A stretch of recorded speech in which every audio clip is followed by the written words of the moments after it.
It's my pleasure and privilege to welcome Acharya Prashant in this BW dialogue on the Yoga Day, 21st June 2020.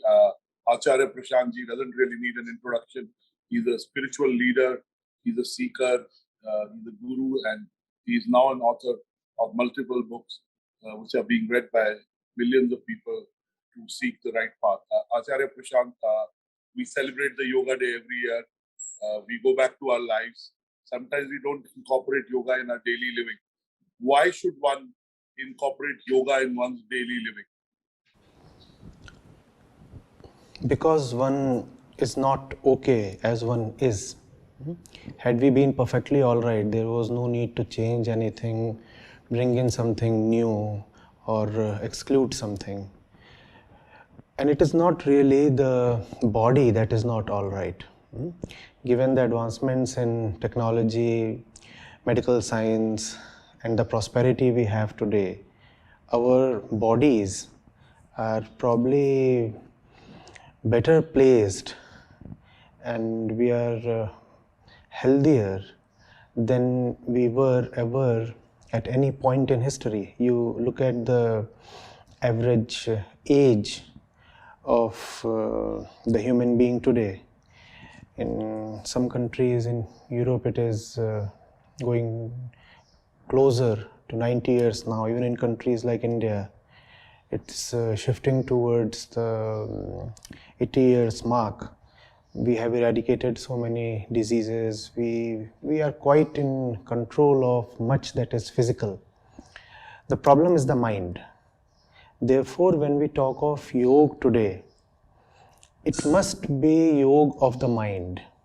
That which we think of and talk of as yoga popularly are just physical exercises. Much of that does not deserve to be called even the first step of yoga. Yoga has to do with the mind because that is where our problems are, that's where our sufferings are. Is that not true? Are we problemed? Are we troubled because our knees are aching and we have a stiff back? Is that really a problem? And if that is a problem, then medical science has answers for that. Our real problems, I'm not denying that people do have sore knees, but our real problems lie somewhere else. Nobody commits suicide because the knee is bad. Nobody would say that his life has been destroyed by his stiff back. But we all, if we are to really account for the thing that is severely degrading our quality of life, it would be our mental condition. So real yoga has to do with how the mind is placed. Unfortunately, too little emphasis, in fact negligible emphasis is being put on that. So probably the Yoga Day is a good opportunity to shift the focus on the right thing. Absolutely. A lot of us have stress which may not show up in physical symptoms. And young people are dying. Today morning I lost a 46-year-old young friend. 46. He was absolutely physically healthy. He had heart attack. We lost singer KK. We don't even know what's happening to our bodies because of what's happening to our mind. Right. Clearly, yoga is needed. Now, there are lots of myths around yoga. Can you tell us what these myths are? And while you talk about them, also bust them. Because as you rightly said, we think of yoga as a bodily thing, but it's not. It's about bringing the mind into an equilibrium. And again, we spend much lesser time in nature. So breath is so give us a sense of why is yoga even more important and how can busy executives incorporate yoga in their daily life? You see, the fundamental myth is that yoga has got a lot to do with the body. In fact, that myth is the biggest obstacle in the way of real yoga. You look at the way yoga has assumed an imagination in the popular culture, the entire iconography around it. And immediately what comes to mind is a fit person in a particular asana or mudra. Now that's good to look at, but that's not yoga. That's just not yoga. As someone who loves the Bhagavad Gita and has been teaching that beautiful scripture since long, you look at Gita chapters 2, 4, 6, 10. Sri Krishna has very unequivocally explained what yoga is. When the mind is adhering steadfastly to what is right, that is the state of yoga. You have to know who you are and you have to act accordingly. You have to be one, in unison with that which really matters, and that union is called yoga. Yoga is not about, as they say, the coming together of body, heart, mind, soul, and a few other things as well. And there is just so much meaningless poetry around it that sounds flowery but amounts to nothing. Yoga is simply about the mind remaining constantly riveted to, hinged to what is right. And this union that does not allow the mind to go astray is yoga. It's just that since a lot of our troubles are psychosomatic, when the mind is right, the body is bound to be right. When you know what is worthy to be done in life, then you will know that the body is important, because you will not want the body to take away much of your time and attention, and you will want to preserve your body and keep it right and healthy as a great vehicle that can take you towards your destination. The body will then become a resource for the mind, and the body will consequently be kept all right. So the health of the body is something that is a byproduct of yoga. It is secondary, it is not the central thing. The central thing is that you should live rightly. Now you said, how do we incorporate yoga in our daily living? Now that's not at all the point of yoga. Yoga is not something that you can just somehow fit into your usual daily pattern of life. Yoga has to be the center of your life. Yoga is not something that you bring in from outside and somehow give a place. What is yoga? I repeat, yoga is one's determination to live rightly. Yoga is not something that you use to keep the body fit so that you can continue with your absurd ways.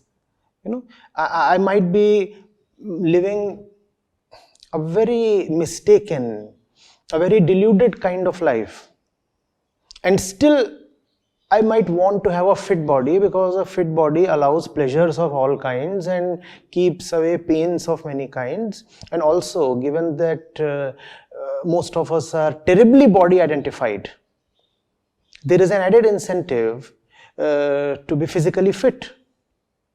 Now, that's gross misuse of yoga. I'm into a job or business, that's soul sapping, absolutely. or I'm into some business that involves very meaningless kind of display of body, let's say. But because I want to be all right, because I want to do well in my profession, therefore I use, or rather misuse or misappropriate yoga to serve my purposes. I'll give you an example. Long back I had read that there was this bunch of extremists, and when they were to launch an attack on one of the destinations, one of the targets they had set, they were actually trained in breath control and some techniques of so-called physical yoga, so that they could more effectively, more efficiently achieve their targets. Now, is that what we want to use yoga for? We say we have our own targets in life, and let yoga be utilized so that we can reach our targets in a more efficient way. Now, that's not at all the purpose of yoga. Yoga has to be the center of your life. And what do I mean by that? Yoga has to set the target. Yoga cannot be at the service of your self-appointed target. Otherwise, it's a strange situation. The ego appoints the target and uses yoga to reach the target. That's like, using the greatest kind of weapon for the lowest kind of purpose. The greatest kind of resource, the greatest kind of knowledge for the lowest kind of purpose. Yoga could have been something that potentially redeemed us. Instead, it has become something that is grossly misused. I said once, you might find it interesting, that if yoga is about physical fitness, then Arjun was probably one of the fittest persons on the battlefield already. It is in fact possible that physically Arjun was better off than even Krishna, because he was the mightiest warrior and the archer of the times. So why did then Krishna have to teach him 18 kinds of yoga? Obviously, it was not for the sake of Arjun's physical health. Physical health was already all right. Now we all are Arjun in the sense that physically we are more or less already all right.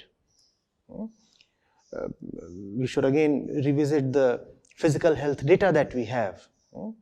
We are living longer lives, and in fact we are taller now. The average weight of the world has increased. Deaths due to malnutrition are lower today than other points in history. So physically we are doing almost okay. In fact, the physical problems that we have today, a lot of them are attributable to our mental bankruptcy. The problems that we face, for example, due to pollution and all the lifestyle diseases, they are not really physical problems. They are coming because of the mind. So we are like Arjun in the sense that there is not much purely physical trouble. There is not much purely physical trouble, yet there is a lot of trouble. And that trouble is coming from the mind. And that's why yoga is needed, just as Arjun needed the 18 chapters, the 18 kinds of yoga that Krishna taught him.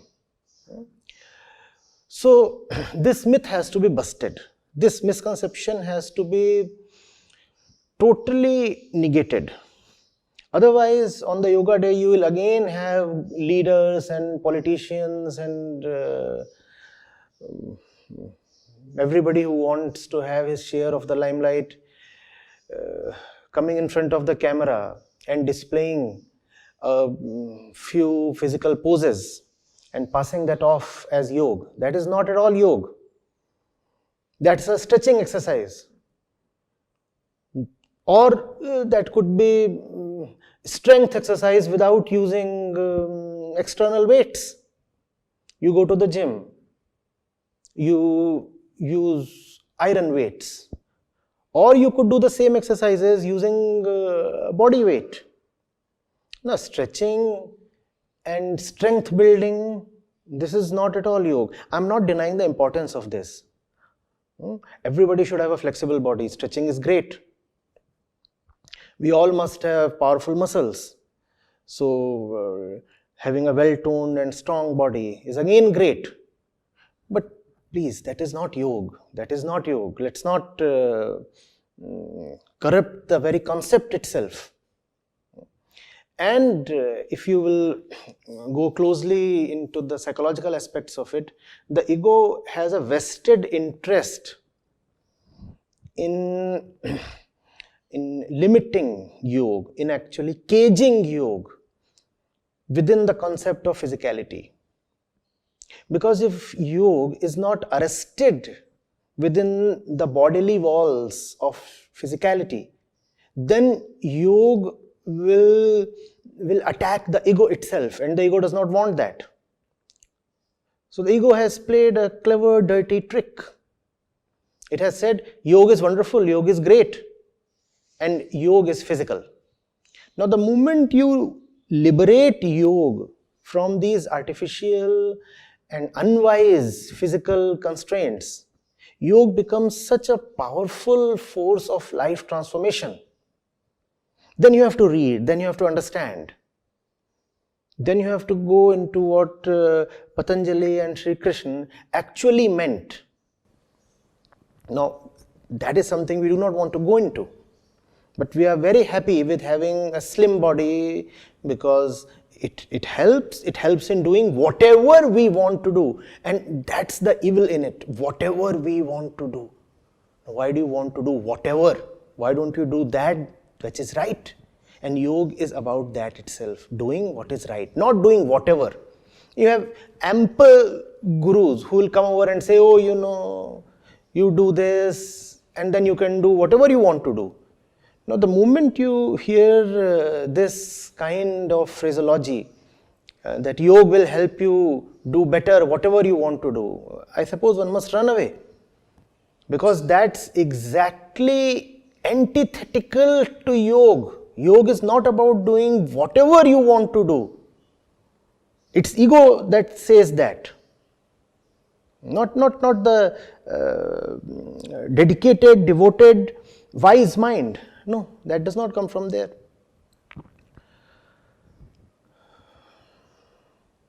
It's, amazing the ways of the inner mischief maker. We can take the greatest gift given to us and turn it into something that we want to use as almost as an intoxicant, like youngsters who take cough syrups to get inebriated. There is no medicine that cannot be used as a narcotic drug, and that's what we are doing to yoga as well. It's a medicine. Yes, please. You're saying that we have to do the right thing for the right reason in the right manner. Absolutely right intent, and again you're talking of doing the right dharma in every aspect, having the right thoughts, having the right action, having balance in pursuit of even economic benefit in worldly goals, using the right means to achieve the right ends. So means are equally important. If you're right, we are so identified by our name, our body, where we come from. We don't identify as souls. We don't identify as, souls in a body, so to say. So I understand, and let me ask you another question.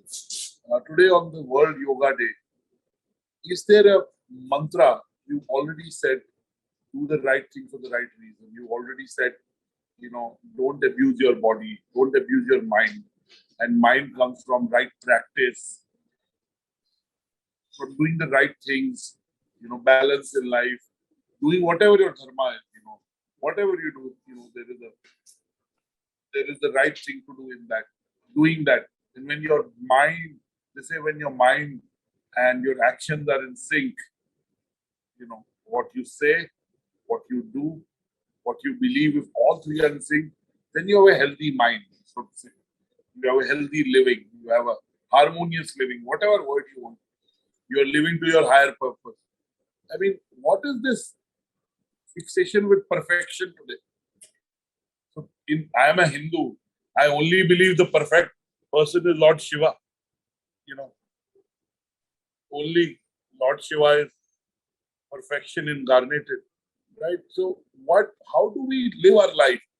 While it is a conversation on yoga and yoga, you brought in a larger connotation. Doing yoga in what context? Doing yoga for what purpose? Hence, give us some thumb rules for living your life then. You see, that exactly is the point. If you take Shiv as perfection, then there has to be a certain love for perfection. And life has to be a relentless, unending pursuit of that perfection.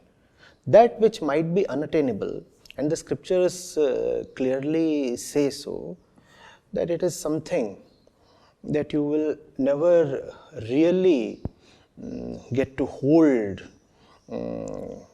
or come to touch or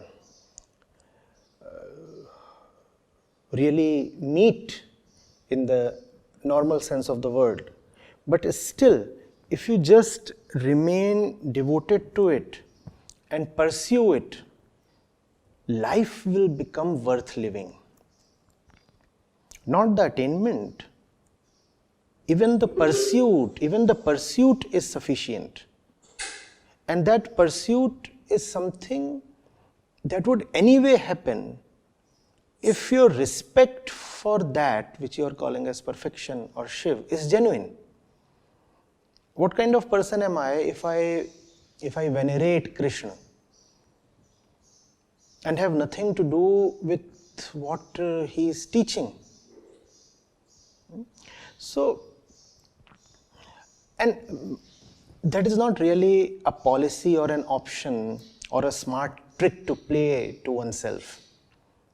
You see, the mind is fed up of its follies. The mind is a constant thirst. The mind is always stuck, always challenged, always bemused, seeks more, is not satisfied with what it has, and does not even know what it really seeks. So, going towards that which you are calling as perfection, somebody could call it contentment, somebody could call it Shiva or Krishna, is anyway the only option that you have, because without that pursuit you will anyway never feel any kind of repose or contentment or rest.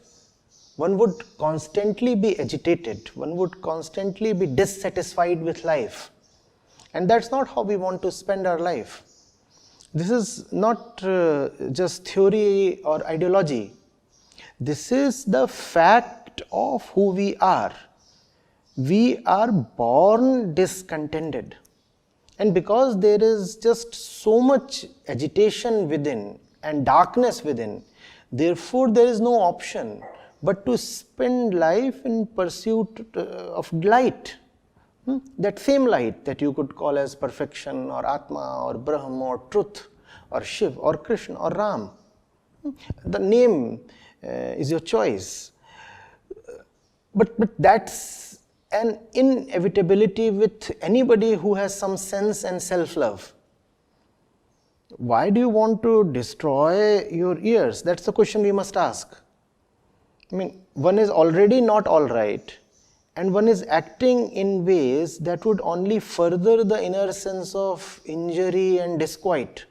Why does one want to do that? There can be no sensible, plausible reason. So spirituality, therefore, is not something that one gets into. Spirituality has to be the only way of life if one is not adamant on self-destruction. Absolutely. I think on this day, on the World Yoga Day on 21st June 2020, Tuesday, we thank Acharya Prashant for making us think through what we are doing, examining our beliefs and taking the right path. As he rightly said, spirituality is a way of living. It has to be reflected in the choices we make, the means we take to it. And he rightly said, sometimes the mind doesn't know what it seeks.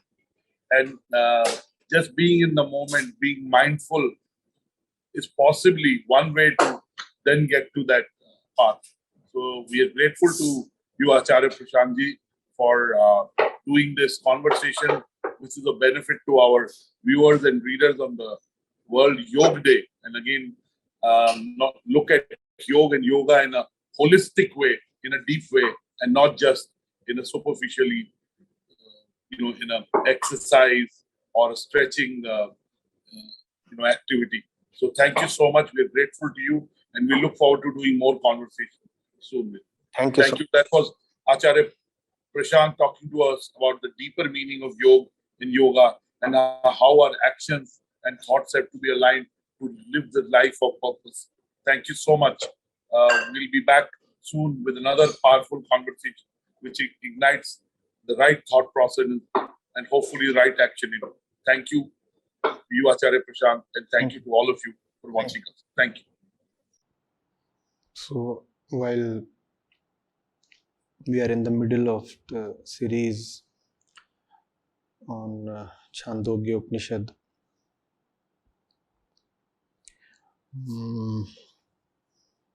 just prior to this session, I was speaking to someone on the Yog Divas, coming day after tomorrow. So I thought it would be a good idea to discuss with you all today on the same theme. What is yoga? So we are taking today the Bhagavad Gita instead of Chandogya Upanishad, and specifically the verses devoted to the meaning and significance of yoga. I had done a similar series around 5 years back in Rishikesh, particularly in Rishikesh because it is called the yoga capital, and that was with seekers from abroad who thronged to Rishikesh for the benefits of yoga.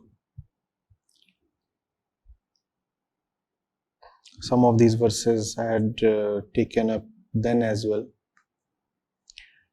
but it's been long and it would be great to revisit a few of these today. Right.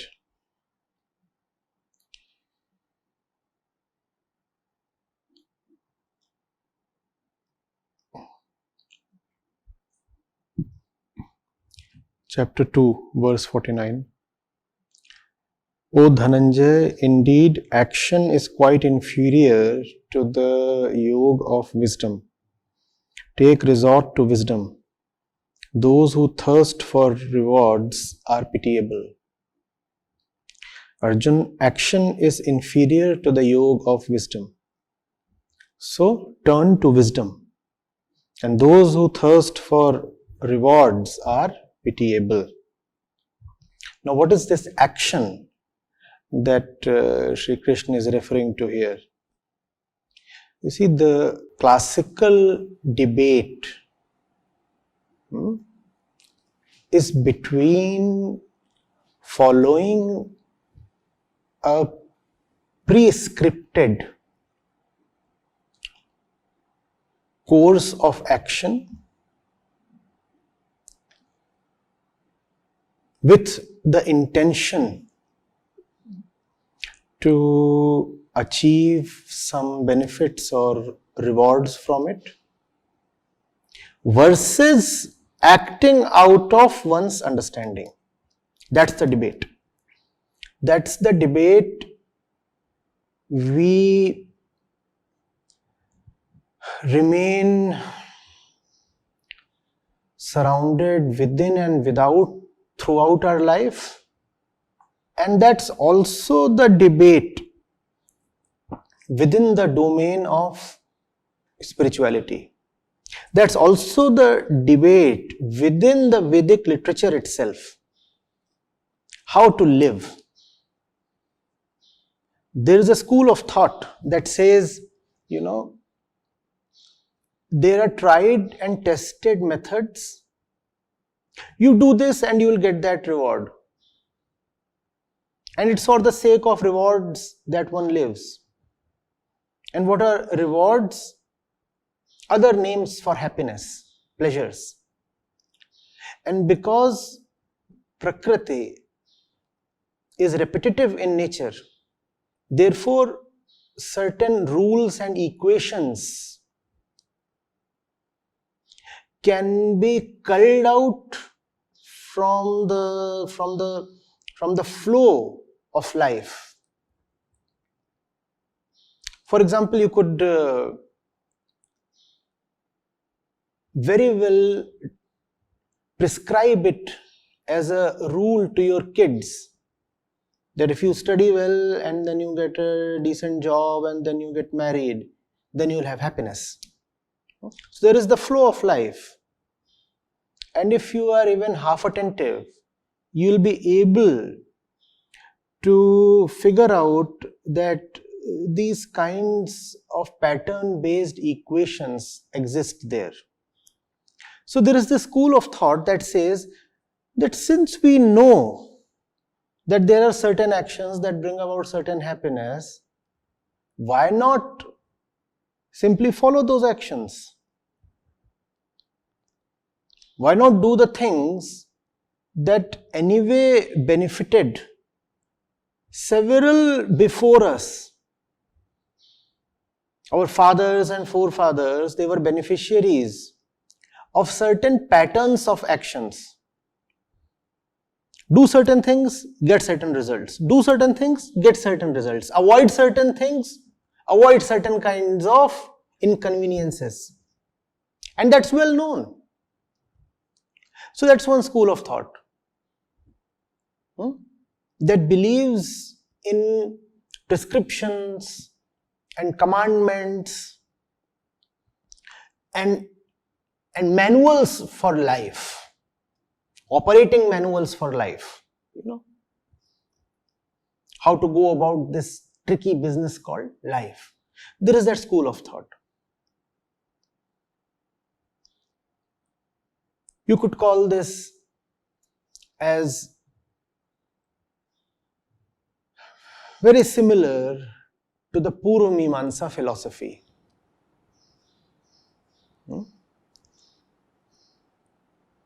I know that if I put in this kind of input, that kind of output is achieved, so I'll do this. Sometimes the input-output correspondence is not even very fully or logically established, but still you want to do it. For example, if I offer devotion to deities, then they will bless me with prosperity. Now here the input-output equation is not even logical or authenticated, but still you want to do it because you have been told that this kind of equation does exist, right? 2 days a week, if you go and offer fruits and coconuts and service to the deity, then you are blessed with certain things. Do you see the input-output equation? Do this, get that. Now this equation in this case exists just in imagination. Still, one wants to live by this equation and hope to harvest the rewards. Why? Because there are several before me who lived this kind of life. Live a righteous life and you will get punya and then swarg. Live rightly, live morally, live as has been taught and told to you, and you will get swarg. So that equation is there. Do you see the input-output equation? Now, this is one way of living. This is one way of living. Unfortunately, this way of living predominates the mind and the society. Why? Because in this way of living, one does not have to exercise his consciousness. We are inherently and majorly very lazy people. That's called tamsa. We don't want to exercise our brains. We don't want to think. We want somebody else to do the thinking business for us. You think and then you tell me what to do and I'll do it. That's one school of thought, that's one way of life. Bhagavad Gita is a rebellion against that way of living. In fact, Bhagavad Gita, Sri Krishna very unambiguously states at many points that if you are doing only those things that are mentioned in the Vedas as bringers and harbingers of good results and rewards, then you will never understand what I am telling you, Parth.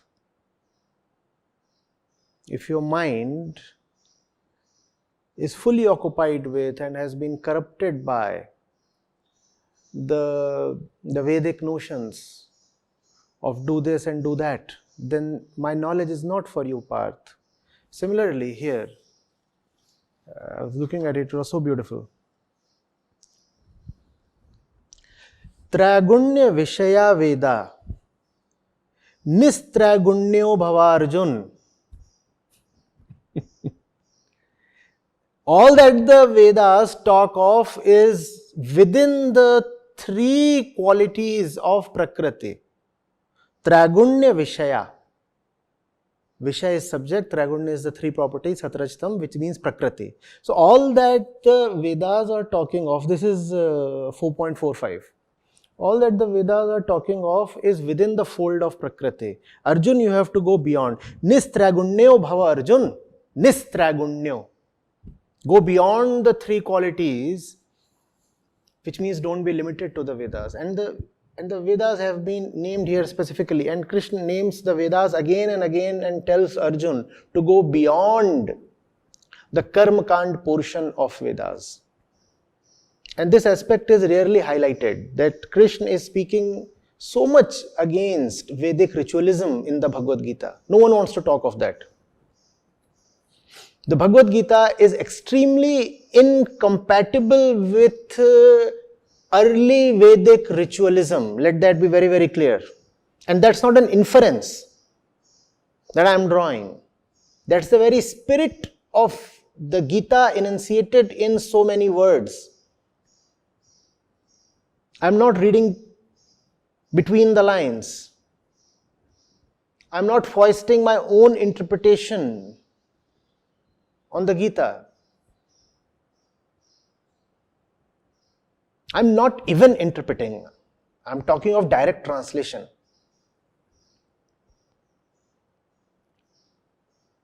Are you getting it? Krishna is saying your action has to come not from prescription but from wisdom. That's the difference. That's the rebellion. That's the other school. What's the first school we talked of? That says there are tried and trusted formula. And why do you want to reinvent the wheel? When prescriptions and established formulae exist, why do you want to use your thought and consciousness and discretion? There is no need. Just follow the tradition and the ritual and you will be home.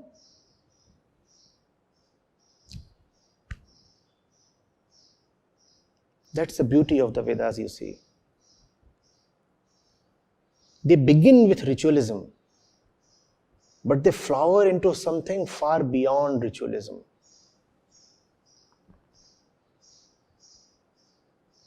And it's a testimony to the all-inclusive nature of the Vedic corpus, that which contradicts a huge part of the Vedas is a part of the Vedas. You see, 80% of the Vedic verses are devoted to just this. How to please that God, how to offer sacrifices, how to chant mantras. This kind of stuff. 80%. By count, by volume. And then comes the remaining 5-10%. 10-15% are aranyaks, which you could call as something middling. Then comes the nectar, the cream, which is the Upanishads. And Gita too is an Upanishad. Gita is classically placed alongside the Upanishads, called the Gita Upanishad. And then these come right at the end. Sometimes they are not even within the formal body of the Veda. Many a times they are, sometimes they are not. And they bring then the discourse to another level. They open up another dimension of wisdom, far removed from ritualism.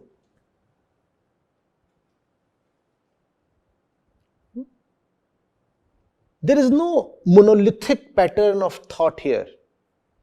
There is the great confidence and audacity to go against oneself in the pursuit of truth. Yes, we said something, but now we have come to another thing that is much higher. And without any inhibition, we will include this newer and higher thing we have come to. We will not say that 80% of the journey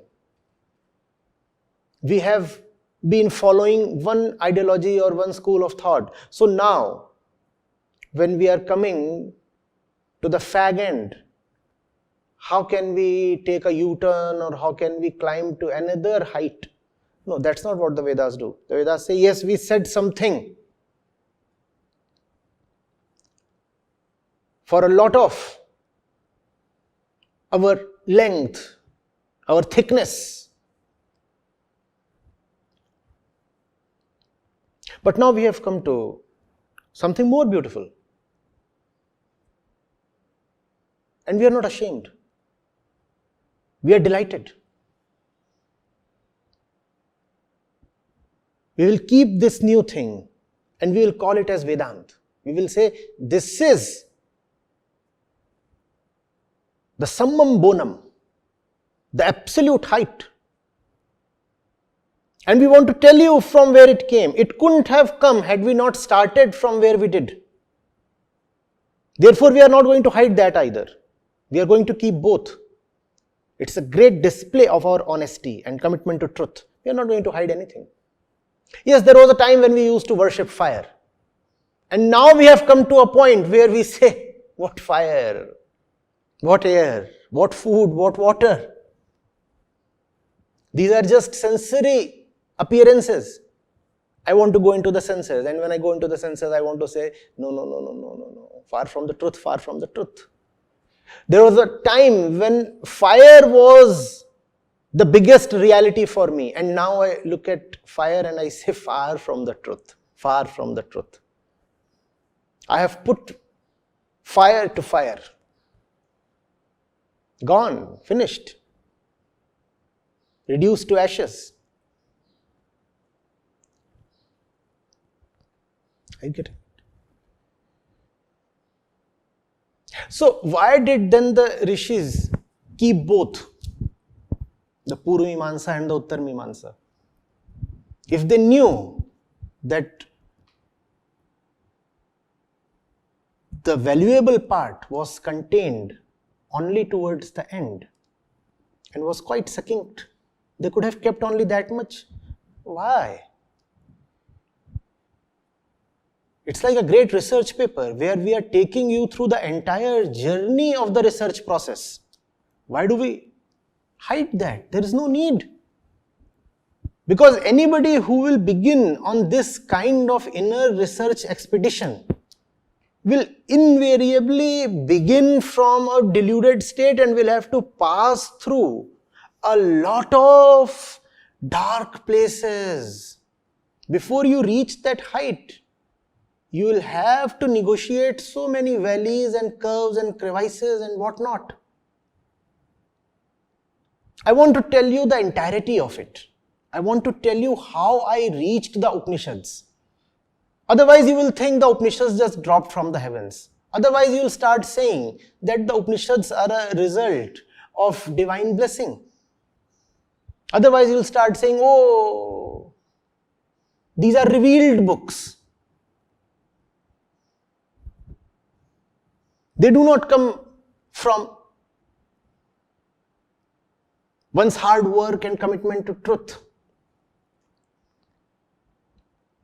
They are a result of blessings of some Almighty God sitting somewhere in the heavens. The rishis didn't want that to happen. So they said, no, we are showing you the entire process through which we came to the Upanishads ultimately. Obviously, we are gifting you the Upanishads, but we are also gifting you the entire recipe. We are not just serving you the delectable thing on a platter. We are also training you in the recipe. We are also telling you how someone with such modest beginnings could come to something as extraordinary as the Upanishads. Now that will be helpful because you too are modest. So I am telling you that from a fire worshipper, how you can come to Brahma itself. You too are fire worshipper. What does it mean to worship fire? It means to worship the material. Aren't you all worshippers of the material itself? Somebody is worshipping money, somebody is worshipping food, somebody is worshipping something else. To worship the elements of nature is to worship the material, is it not? And the Vedic literature starts off from nature worship, and that is materialism, is that not? When you worship nature, is that not materialism of a very ordinary kind? We all are materialists. If we worship rain, the god of rain, the god of fire, the god of tempests, and that's just materialism. So from that, one comes to the Upanishads. The Vedas are telling us the entire story without hiding anything. From their humble beginnings, they come to the greatest place possible. Now don't try to distort history. There are people who do that, don't they? When they become something, they want to glamorize their past. The Vedas do not permit that. So they have very nicely documented the past in the sense of the process that resulted into the Upanishads. So they have not left you with the scope to do any mischief. Otherwise, if at age 70 you become something, let's say the president, then you want to declare that even at 40 you were great, even at 20 you were divine. and at 15 you had become enlightened. That's a favorite passion with anybody who becomes something. They mold the past in the form of the present so as to secure their future. Is that what they do? You have reached a certain point in the present. So what do? In the light of the present, you suitably modify your past, which is just a story. It's an imagination you're cooking up, with an eye on the future, so that this kind of distortion, this kind of manipulation can help you achieve something more pleasurable in the future. That's a very common story. Is that not what we do?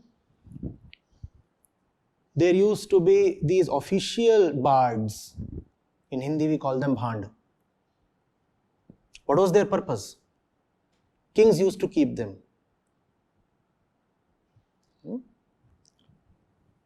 When somebody would ascend to the throne, after that, it was the duty of the bard to compose great poetry in service of the king.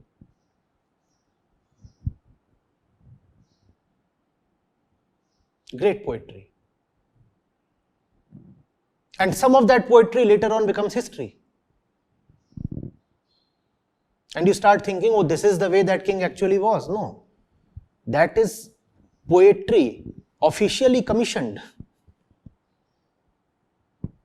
You have been appointed to construct my past so that the future may know me as somebody else. The Vedas are way beyond this kind of insecure nonsense. The Vedas say, we will tell you how we thought. That's the beauty of the sages, and that's what makes a rishi different from a king, a raja. A rishi and a raja are very separate levels. The raja is ashamed of himself. The rishi is beyond all shame. He will very clearly tell you, I come from very humble beginnings. I'm just like you. Just as you are deluded today, once I too was. And I'm recording it. I'm putting it down officially so that nobody can later on ascribe divinity to my process. My process is a very human process. And if my process is not human, then of what use am I to you? Then you can at most worship me, but you will never be able to travel the path I did. You have to know that you and I are one. That your weaknesses are my weaknesses. That your body is my body. That I face the same kind of insecurities, troubles, dilemmas, temptations, fears that you do. And now I want to tell you how I made my way out of all, not just out of all these, in the middle of all these. With all these remaining as they do to any common mortal, I still made my way through them to the distance that I came right to the Upanishads.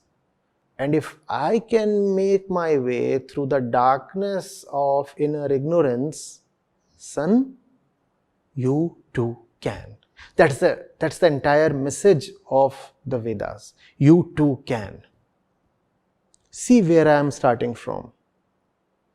And with all due respect to the Vedas, a lot of the verses are very, very ordinary. And the greatness of the Vedas lies in the fact that the rishis included them. We do not want to hide anything. If we passed through this in our spiritual journey, we will document this. We will be very dishonest if we tell you just the Upanishads.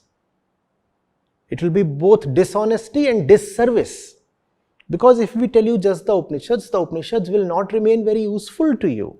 They will not serve you. So we are telling you the tale of the entire journey.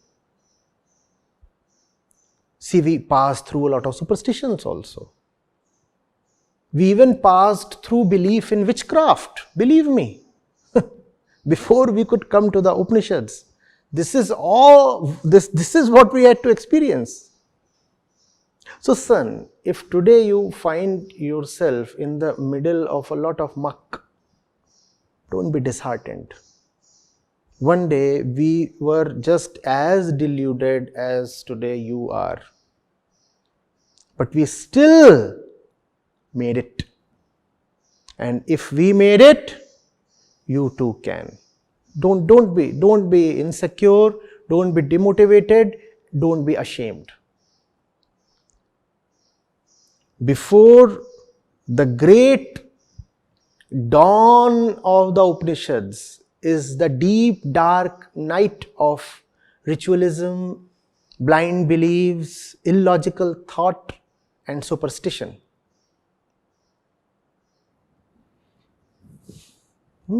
You have to live through that night. You have to survive. Just survive. Sometimes survival is enough. Don't allow yourself to die. Die another day. Every time you feel like dying. Let's keep it for another day. And if you can postpone it repeatedly, a moment comes when you find the first rays striking through the sky. Suddenly, the darkness starts reducing. Suddenly, there is visible proof of advancement.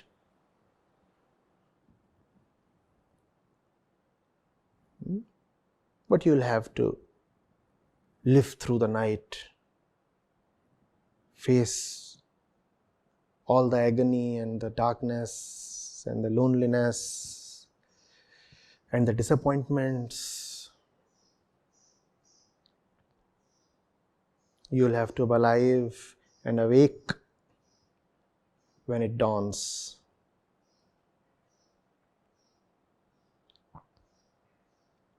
Are you getting it?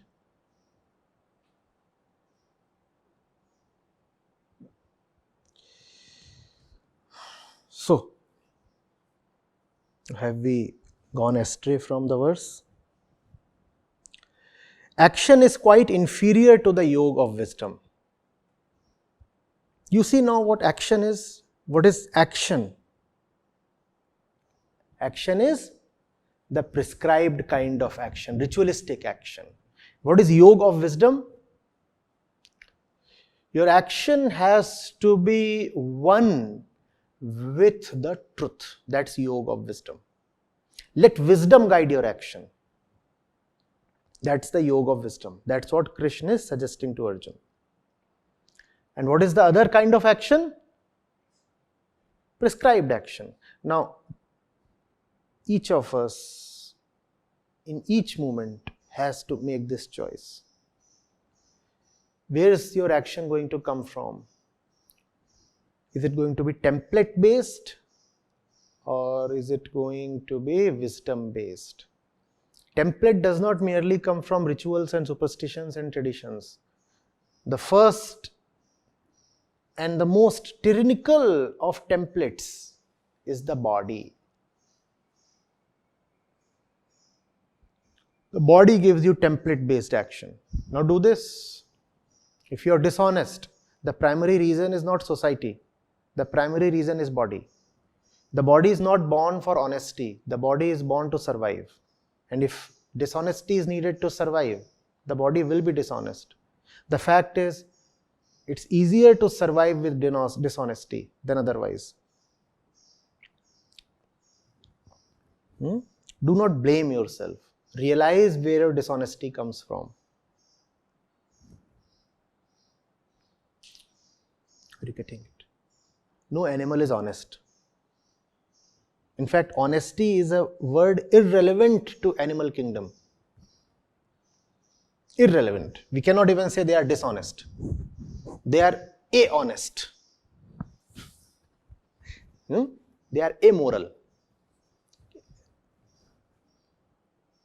You sit with some food here, some grains here, a little sparrow will come and happily sit and take some of your food away. Do you think she is ashamed? Or a squirrel might come, or a rabbit might come. Do you think they know they are stealing? Do you think they are even stealing? It's not stealing. It's the way they are. It's the way they are. Morality does not exist there. Are you getting it? So, the body with its template does most of what we think we do. It's not the consciousness that does what we do. It's the prescription that comes from the body. And after that, we have several other prescriptions as well. Mother, father, teacher, so much.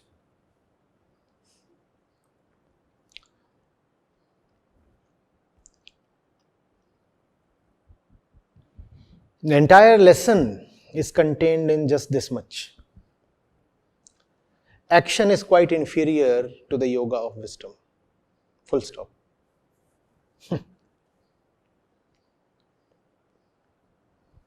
That tells you how to live life, that also tells you what yoga is.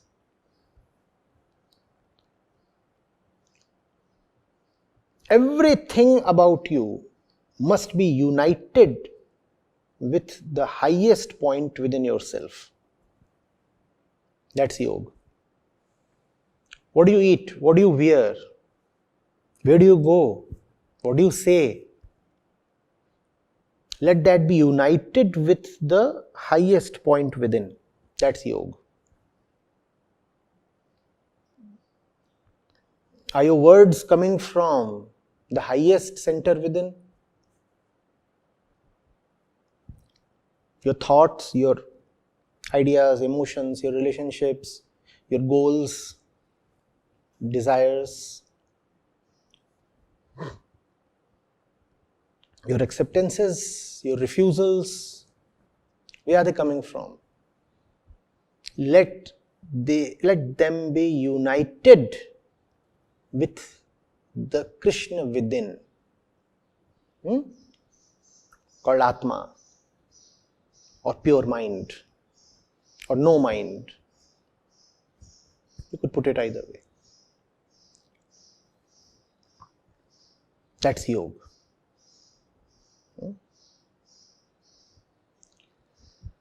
So, we could simply say, Krishna is saying, consciousness is higher than prakritik inebriation. When he says action is inferior to yoga of wisdom, what he is saying is, Prakriti is inferior to Atma. Prakriti is inferior to Atma. For you, not in any absolute sense, for you. Who are you? The thirsty consciousness. For you, Prakriti is inferior to Atma because it is not Prakriti that would quench your thirst. You would receive salvation, satisfaction in Atma. Therefore, for you, Atma is superior to Prakriti. That's the entire point, simplified. Getting it? Take resort to wisdom. Those who thirst for rewards are pitiable. They are pitiable not because there is something inherently wrong with rewards. They are pitiable because they do not get any rewards.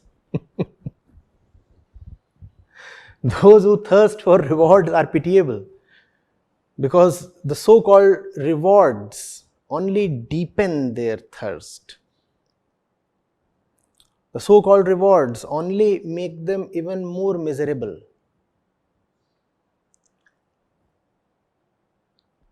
The reward that you need is understanding. And if you do something without understanding, how can the reward of this blind action lead to understanding? That's what bothers us, besets us, turns us crazy. We do not know. We do not understand. This lack of understanding is behind all our neuroses. Something happens and we do not know why is it happening, what is happening, what did I do to deserve this? What do I do? Where do I go? Who am I? We do not understand, so we suffer. Now, if lack of understanding is our fundamental problem, then how can an action arising from lack of understanding lead to understanding? Therefore, those who thirst for rewards are pitiable. You are starting from the wrong center. How will you come to the right place?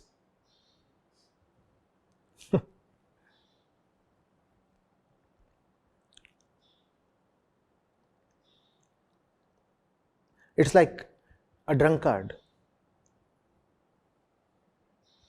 searching for a de-addiction center in his drunkenness. You want exactly that which relieves you of your present condition. Your present condition is of drunkenness. You want to be relieved of that. You want to be de-addicted. And you want to be de-addicted, so you are drinking all the more, thinking that being more drunken will help you get de-addicted. That's the pitiable condition of the common man. You seek your solution in furtherance of the problem. That's how you live your life. Your problems annoy you. Your problems turn life hell. And the more problemed we are, the more we seek solace in deeper problems. In search of a solution, we just keep sinking from problem to a yet deeper problem. And we keep consoling ourselves that we are on mission solution. You look at anybody, what is it that they are doing? Every single person anywhere in the world at any point in time is solving something, no? Businesses are advised that you should present yourself as solution givers. So a restaurant will say, they will not say that we serve food. They will say, one-stop solution to all your hunger problems. So they say, identify the problem and then present yourself as a solution provider. Every single person, whatever he is doing, he is actually trying to get a solution to something. Because we are always in problems, so we are always looking for solutions. The solutions are all nonsensical. The solutions push us deeper into problems, but at least we get the satisfaction and the pride that we are trying for solutions. See, look at the solution I came up with. And then when another problem comes, you at least have something to live for. Otherwise, life would be so inconsequential. People would commit suicide. I have another and new problem to look forward to tomorrow. So suicide postponed.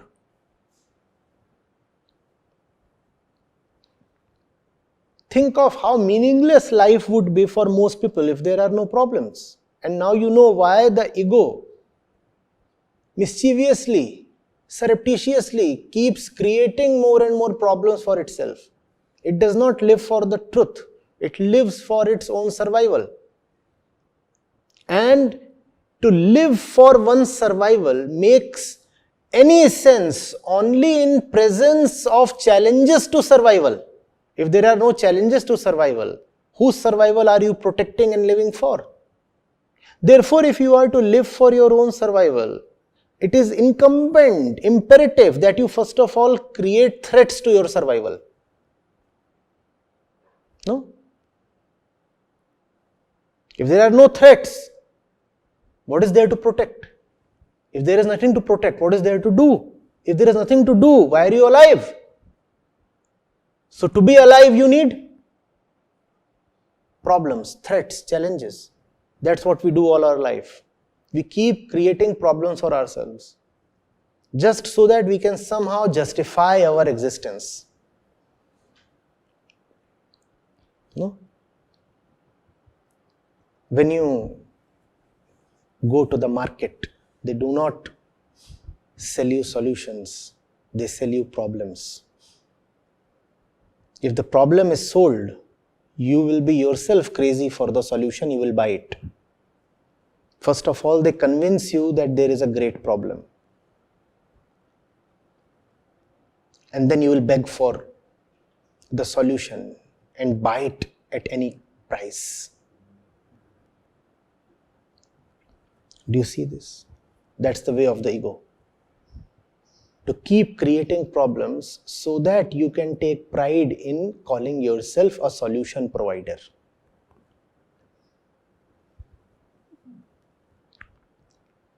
Are you getting it? Those who thirst for rewards are pitiable.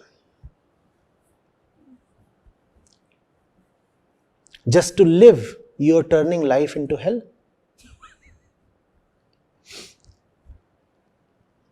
To live, life must be hell. Pitiable.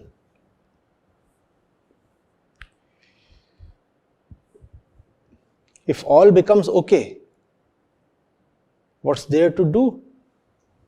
What's there to live for? Whom to curse? Whom to abuse?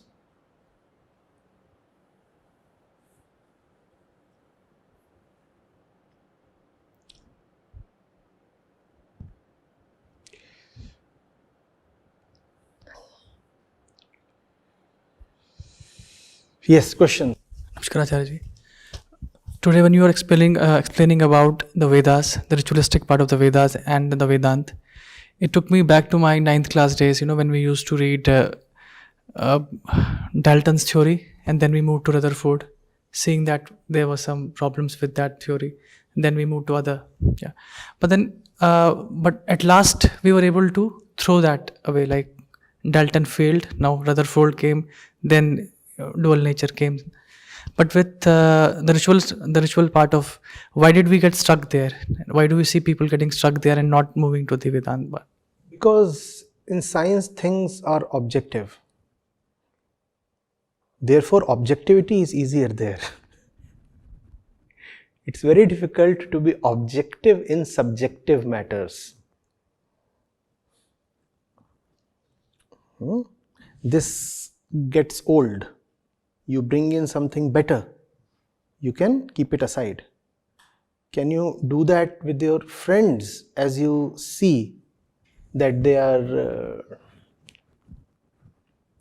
not maturing, not improving? You find it difficult, right? Because there is subjectivity involved. And if there is subjectivity involved even in this, then you will preserve this as well.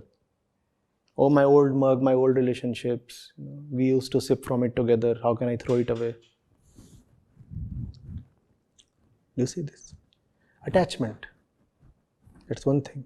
Second, what if it requires a certain merit to sip from the new and better cup? What if you need to be first of all deserving of the new cup before you can touch it? then you will want to continue with the old one, It happens. The father used to ride a Bajaj scooter, and he has done that for 30 years of his life. Now the son gets educated, goes abroad, and buys an electric car, and gets it delivered at home. 1 year later, the son flies down from the US to check how the family is doing with the car. And what does he find? The father is still writing Hamara Bajaj. The car has not done even 100 kilometers. Why? Because it requires a certain merit to drive this new thing. And the father is just too happy and too accustomed to the old thing. The father will have to mend his ways, learn new skills to be worthy of the new thing. And the ego wants to self-preserve. Father says, I'm used to the old thing. The new thing might be great, but why take the pain when the old thing is still working? Why move to the new thing? It's just that the costs of the old thing are tremendous but hidden. And therefore one does not count them, and one doesn't even want to count them. Some of them are invisible costs. Some costs are visible, but you just ignore them. You keep sucking in the poison, the polluted air, as you ride with your old scooter. And it does not become immediately visible that you are inching closer to cancer every passing ride. With every subsequent ride, you are inviting a little more of death in your life. But that is never documented. That never becomes clear. So the father enjoys the luxury of being oblivious to the fact. The father says, all this is new age tamasha, I have nothing to do with it. What electric vehicle? You spend some 70 lakhs buying this. Look at my scooter. When Gandhiji was in Champaran, at that time I bought it for just rupees 20. I know there was no Bajaj at that time, but please.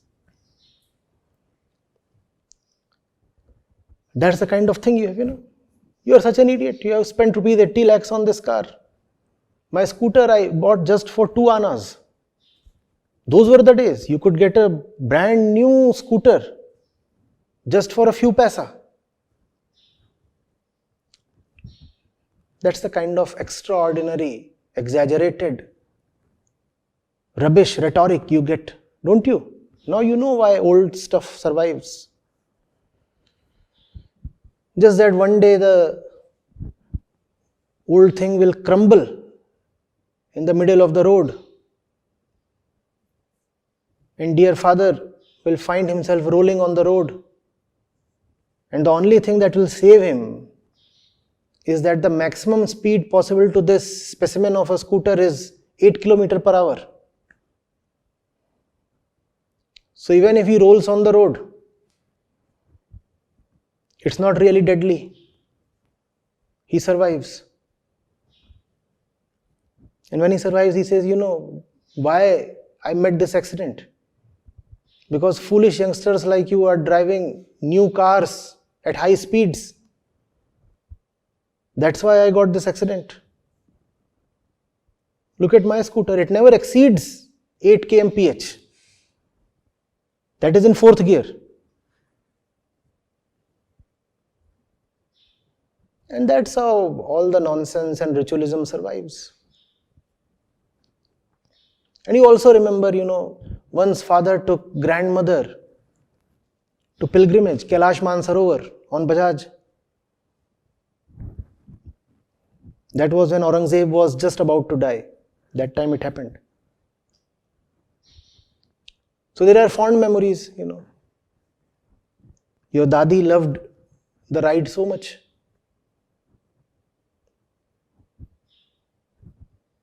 And if it was good for your dadi, how is it not good for you? What do you think you are? You're some superstar? You think you're bigger than your dadi? Your dadi didn't come from you. You came from your dadi. Okay? Mind your language, hold your tongue. Who are you? Today you have become so big, you are showing me this new electric vehicle by the name of Vedanta Technologies. Keep this aside.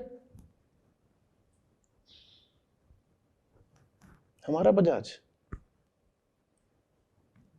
You want to understand why anything happens, just look at how things happen in your home. You want to understand what's happening between Russia and Ukraine? Just look at what is happening between your father and mother, or your father and the neighbor, or between you and your brother, or between anybody and anybody. What you call as systemic is actually very personal. There's nothing called systems. There's just consciousness, and consciousness is personal and human. You want to understand anything in the universe, just see how your mind works. And you will understand the very, very clear basics of anything that is happening anywhere. There's nothing complicated here.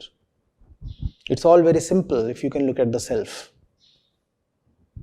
And that's the reason why they say that the self-realized person is left with no complexes or secrets or mysteries. Nothing is a mystery to him anymore. He looks at the entire world and he sees a very dull uniformity in everything that is happening. The bird is chirping, the river is flowing. It's one and the same thing. Superpower is going to nuke another country. It's just the same thing as the python swallowing the rabbit. It's also repetitive, so dull, so pattern-based, so formulaic. Why to pretend something new is happening? There's nothing new here. It's also boring. And therefore the life of the commoner is so dull, so dreary. Spirituality is in some sense the science of constant excitement and youthfulness. Now, excitement not in the usual nonsensical sense of the word. Excitement in the sense of not being dull, not looking bored, not looking already dead.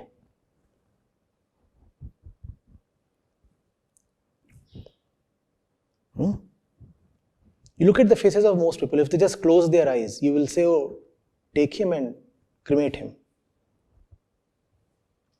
It's just that the eyes are open, so you are helpless. You don't want to, but you have to declare him alive. Just let him close his eyes. And you will say, oh, this corpse is lying here since 5 days. Why doesn't somebody cremate him? Spirituality is the art of coming alive. Otherwise, everything is so repetitive. What is happening today was happening 10,000 years back as well. What's happening in your house is happening in the neighbor's place as well. What you did yesterday, you are repeating it today. What's the point?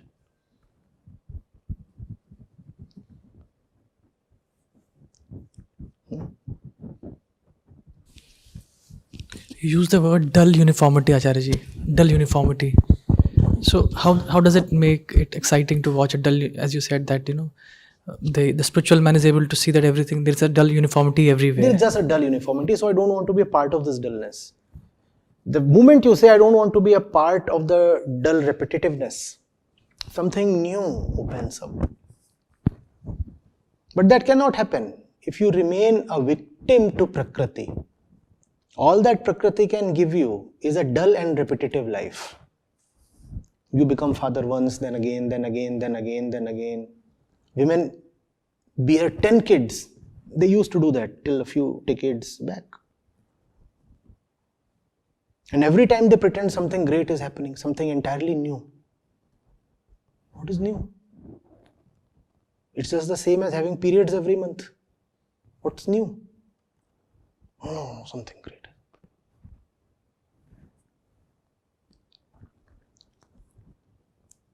Where is that newness? Where is that excitement? It's for want of a better word that I'm using excitement. Do not think that I mean that teenager kind of excitement where you go to a pub on weekends and get into a brawl and puke all over the place, and not that kind of excitability. Mind you. When I say excitement, I mean the liveliness of consciousness. A consciousness that is looking forward to the real thing and is energetically, vigorously moving towards it. That's what I'm calling as liveliness. Not nonsensical jumping about on the dance floor.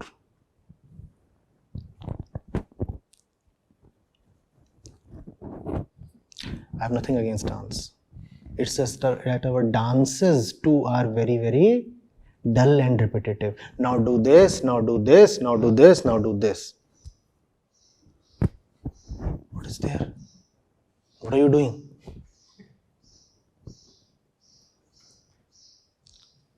I'm learning music. What exactly are you learning in that? Patterns of sound. No, but that's called...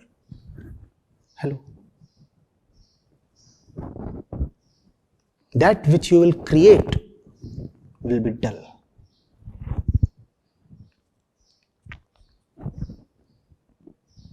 Will be dulled by time. So create something afresh every moment. Now that's a great responsibility and a great joy. So great that we are afraid to bear it. Once a while, you can create something, don't deny. Your forefathers might have created something wonderful once upon a time. It's easier to just take it forward. But to create something anew, continuously, it's first of all very demanding. Secondly, more importantly, it subjects you to the intensity of a joy that is unbearable. Does it sound strange? That kind of joy is an inner nuclear explosion.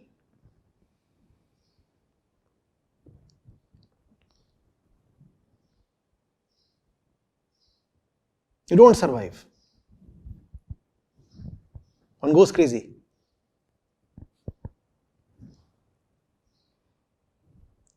Tiredness, that is a part of the creative process that we can somehow bear.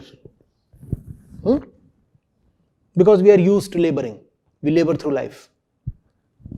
But the joy that comes with a youthful life, that is just too much to bear. It shreds us apart. Go back to that. And a nuclear explosion continuously in your heart. You're not left alive. That is the intensity of that joy. You don't want to bear it. And that actually does happen, you know. Forget joy. Give too much pleasure to somebody, he dies. There was an experiment conducted. Some rats were taken. And they were trained that if they push a button, it activates the orgasmic center in their wave, in their brains. You push that button, and by way of some electronic connections or by way of a chemical injected into their body, it was ensured that the moment they push that button, they get an orgasmic feel. So there were many rats that were put in that place and that button was there. Tell me what happened after just a few minutes. All of them died. Why did they die? They just kept continuously pushing the button. They died. That's the reason why you want to avoid joy. You will die. They died in the physical sense.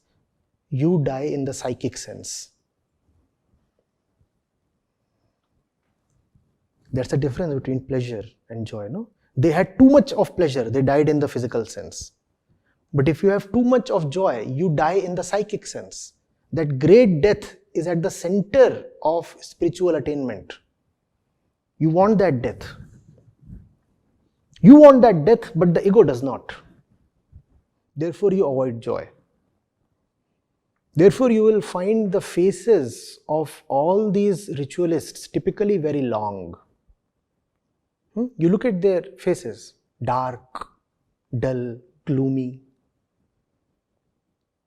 long, sullen, dreary. I'll run short of words to describe their faces, but I can see those faces very clearly. Template-based faces. You know those faces, right?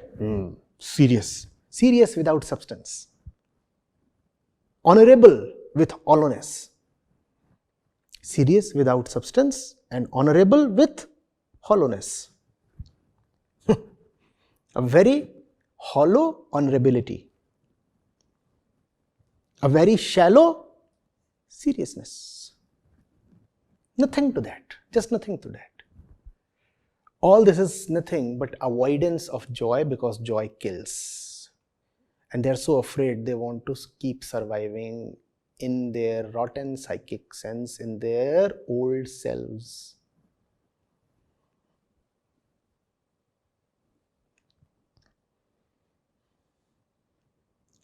Take a deeply egoist person to an occasion of joy and just look at his discomfort.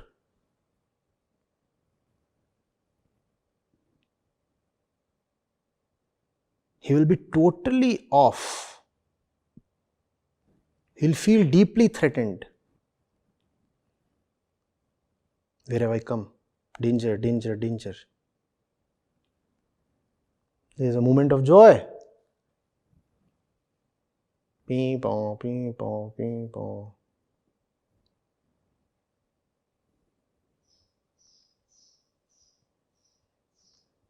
Now you know why the oldies turned enjoyment into a crime. Do you see how much of shame they heap on you if you are found joyful? Have you seen? That's typical of the moralistic mind. You find somebody enjoying, and that's the worst crime he can commit. Have you not seen that? And I'm not talking of oldies in the sense of old by age or body. The oldie could be as well just 22 years old.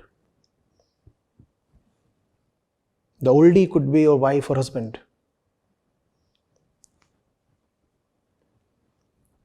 The husband is an oldie and he finds the wife enjoying.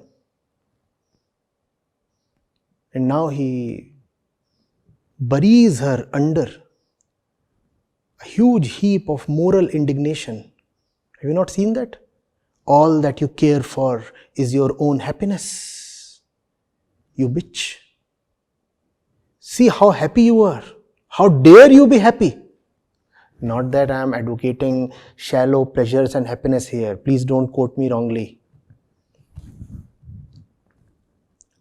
But have you not seen this happen? We want to go into that. We want to see what is happening and we want to understand the relationship it has with ritualism and the continuation of dead stuff since centuries. The new brings joy with it. We want to be secured against it.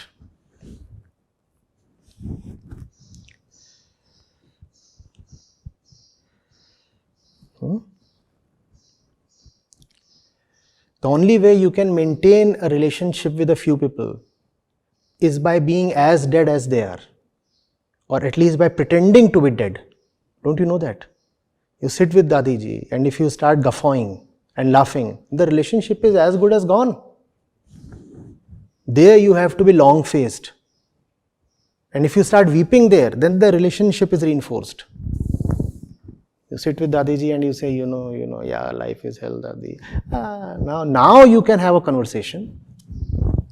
But if the first thing you utter when she asks, so how are things, how is life? The first thing that you utter is, oh, all is hunky-dory, I am doing great. And nothing could be better than how things are.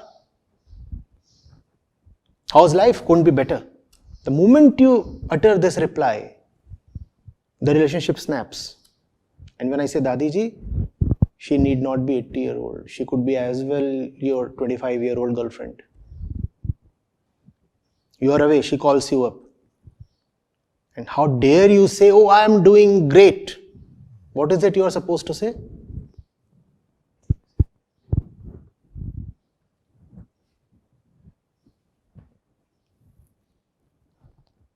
If he is not missing her, then she is dissing him. Finished. We do not even know how skillful we have become at this art of inner manipulation. We do not even know that we do it. Even kids, they learn this. Don't be too jovial or joyful in front of Dadi. She will not like it. 4-year-olds, they know this. You're not supposed to be happy in front of certain people. And if you keep repeating this practice for too long, it gets into your bone marrow.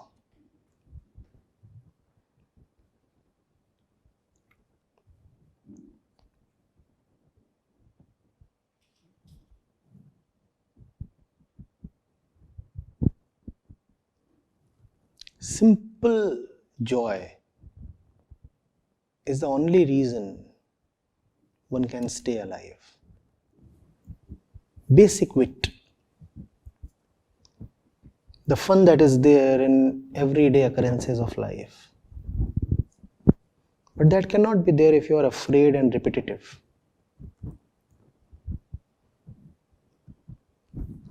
Salvation or Brahm or Atma might be the worthiest target, but it's just too far away. How do I survive today? Today, the only thing that can keep me afloat is the fun in this moment. And when I say fun again, don't get me wrong. When I say fun, I do not mean, you know what. There has to be a certain liveliness, a certain lightness.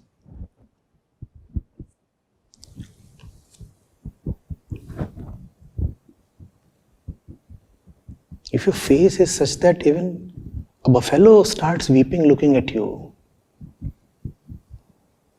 then why are you alive?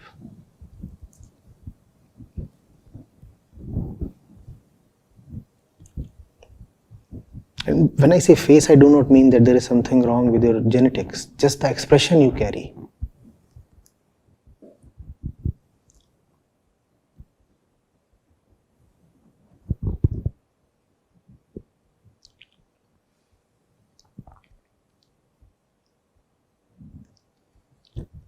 Have I come too far from the question?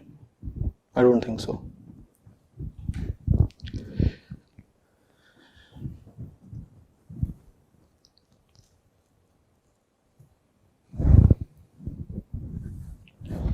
We hate life so much that we keep practicing death throughout our life. And then we say, oh, one day death will come. You are practicing it every moment. Tell me honestly, what in you is alive at all? How dare you say you are alive?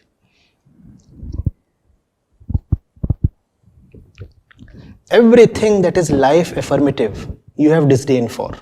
Is that not so?